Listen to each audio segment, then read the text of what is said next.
प्यारे बच्चों, online class में आप सबका एक बार फिर स्वागत है। मैं हिंदी अध्यापक जनता इंटर कॉलेज मालवा गोला। तो कक्षा 9 के विद्यार्थी ध्यान दें कि आपको प्रेम माधुरी का पहला कविता का भावार्थ बता दिया गया था।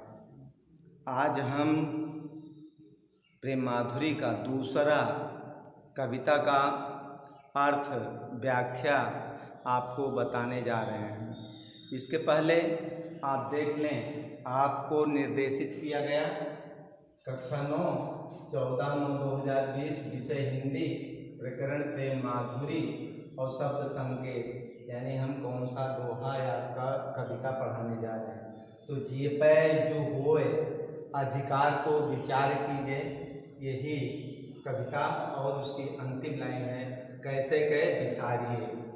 तो प्यारे बच्चों, इसमें शब्दार्थ है जिए पे माने हृदय पर, निर्धारिए माने निश्चित कीजिए, श्रोण माने कान पर, बस माने दूसरे के बस में, उतय माने उधर, चली जात माने चले जाते हैं, कैसे के किस तरह, निवारिये माने रुका जाए, जामे माने जिसमें, विसारिये माने भूलना। संदर्भ इसका प्यारे बच्चों पहले की तरह रहेगा। जैसे पहला का हमने संदर्भ लिखाया था कि प्रस्तुत पद्यांश हमारी पाठ्य पुस्तक प्रेम माधुरी शीर्षक के काव्यखंड से लिया गया है। इसके रचयिता भारतेंदु हरिश्चंद्र जी हैं। अब आपका इस कविता का प्रसंग इस प्रकार है। देखें, प्रस्तुत पद्यांश में कवि उस समय का वर्णन किया है जब श्री कृष्ण उद्धव को गोपियों को निर्गुण ब्रह्म का उपदेश देने के लिए भेजते हैं, तो गोपियां अपनी विरह का वर्णन करती हैं। तो अब हम आप पहले इसे पढ़ लें एक बार। जिए पै जो होए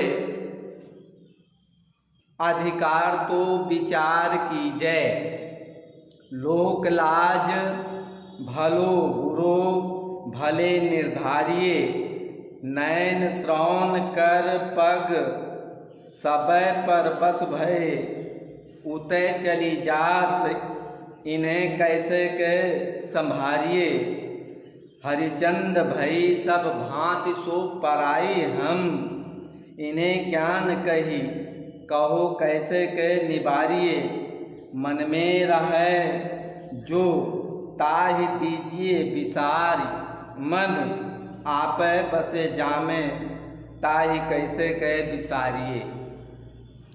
तो बच्चों एक बार इसको और आप पढ़ लीजिए, देख लें। जिए पै जो होए अधिकार तो विचार कीजिए, लोक लाज भलो बुरो भले निर्धारिये, नैन श्रवण कर पग सबय पर बस भये, उतय चली जात इन्हें कैसे के संहारिये, हरिचंद भई सब भांति सो पराई हम, इन्हें ज्ञान कही कहो कैसे कह निवारिये, मन में रहे जो ताहि दीजिए विसारी, मन आप जामे बसे ताहि कैसे कह विसारिये। तो प्यारे बच्चों इसका देखें प्रसंग थोड़ा सा समझ लें। प्रस्तुत पद्यांश में कवि ने उस समय का वर्णन किया है जब भगवान श्री कृष्ण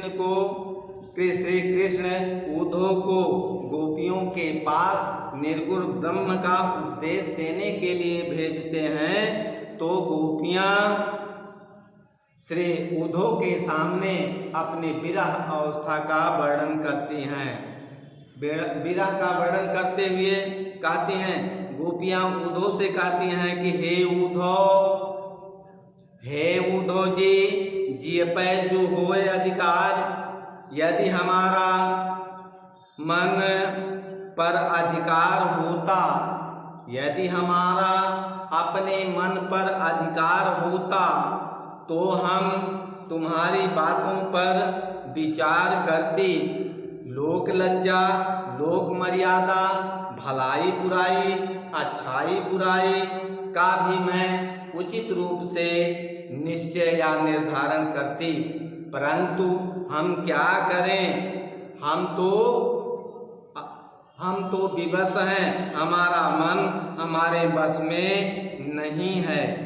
लोक लाज भरो बोलो भले निर्धारिये, यहाँ तक कि इतना ही नहीं, भला बुरा अच्छा बुरा क्या है, लोक लाज सांसारिक मर्यादा क्या है, इसका मैं अच्छी तरह से निर्धारण कर सकती थी, इसका विचार कर सकती थी, लेकिन मैं तो मजबूर हूँ कि यह मेरा मन, इतना ही नहीं, नेत्र मेरे कान, मेरे हाथ, मेरे पैर आदि सभी अंग श्री कृष्ण के बस में हो गए हैं।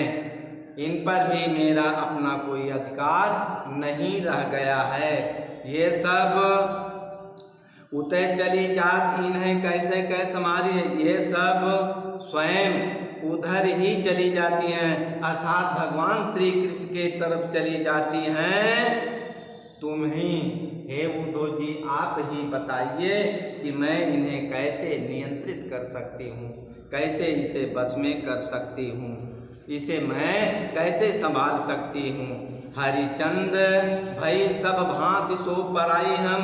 हरिचंद जी कहते हैं कि गोपियाँ कह रही कि हे उद्धव जी हम सभी गोपियाँ भगवान श्री कृष्ण के अधीन हैं, हम तो उनके बस में हैं, लेकिन इन्हें ज्ञान कहीं कैसे कह निवारिए, आप ही बता दीजिए कि हमें ज्ञान के उपदेश द्वारा प्रेम मार्ग पर चलने से नहीं रोका जा सकता है। यानी हम किसी तरह प्रेम के रास्ते पर चलने से रुक नहीं सकते हैं। यदि कोई हमारे मन में रहे जो ताहि दीजिए विचार, यदि कोई हमारे मन में निवास करता हो तो मैं उन्हें भूल सकती हूँ, भुला भी दें, लेकिन जब हमारा मन आपे बसे जामे, जब मेरा मन अपने आप स्वयं ही जाकर के किसी के हृदय में बस गया है तो भला उसे कैसे भुलाया जा सकता है। हे उद्धव आप हमें ज्ञान का उपदेश व्यर्थ में दे रहे हो, हमारे लिए तो केवल श्री कृष्ण के मार्ग पर चलना ही संभव है, हम ज्ञान के मार्ग पर नहीं चल सकते हैं। एक बार फिर देखें, गोपियाँ उद्धव जी से कहती हैं कि हे उद्धव जी पे जो होए अधिकार, मेरा मन पर मेरा अपना अधिकार होता तो हम आपकी बातों पर विचार कर सकते थे, किंतु मेरा मन मेरे बस में नहीं है, इसलिए मैं आपकी बातों पर विचार नहीं कर सकती हूँ। लोकलाज यानी सांसारिक मर्यादा क्या है, अच्छा क्या है और बुरा क्या है, इसका भी निर्धारण, इसका भी निश्चय मैं कर सकती थी, किंतु मेरा मन पर मेरा अपना अधिकार नहीं है।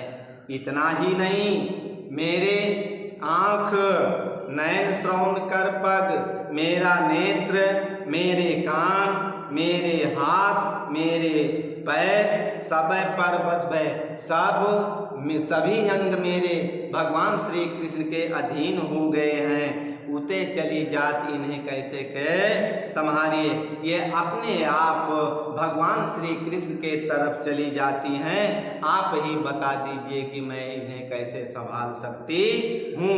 हरिचंद भई सब भांति सो पराई हम, यानी हरिचंद जी कहते हैं कि गोपियाँ उद्धव जी से कह रही हैं कि हे उद्धव जी ये हमारे सभी अंग भगवान श्री कृष्ण के अधीन हो गई हैं, हम इन पर मेरा अपना कोई अधिकार नहीं रह गया है। इन्हें ज्ञान कहो कैसे कह निवारिए। इन्हें आप ज्ञान का मार्ग पर चलने का उपदेश देते हैं, तो बताइए ये कैसे इनको निवारा जा सकता है, इन्हें कैसे बचाया जा सकता है, इन्हें कैसे उबारा जा सकता है। मन में रहे जो ताहि, अगर मेरा मन मेरे बस में होता या मेरे मन में जो कोई निवास करता या बसा होता तो ताहि दीजिए विचार, तो मैं उन्हें भूल जाती। मगर मन आप मेरा मन अपने आप जाकर के किसी के अधीन हो गया हो, तो बताइए कैसे कह विचारिए, तो मैं कैसे भुलवा सकती हूँ, मैं कैसे उसे विसार सकती हूँ। तो प्यारे बच्चों, यह है आपका जो है व्याख्या था, खत्म हो गया। लेकिन काव्य सौंदर्य में आप देख लें, इसमें ब्रजभाषा है, शैली मुक्तक है, गुण माधुर्य है, रस वियोग श्रृंगार का है, अलंकार केवल अनुप्रास अलंकार है। तो प्यारे बच्चों, यह कविता आपका समाप्त हो गया। अगला कविता हम कल आपको बताएंगे।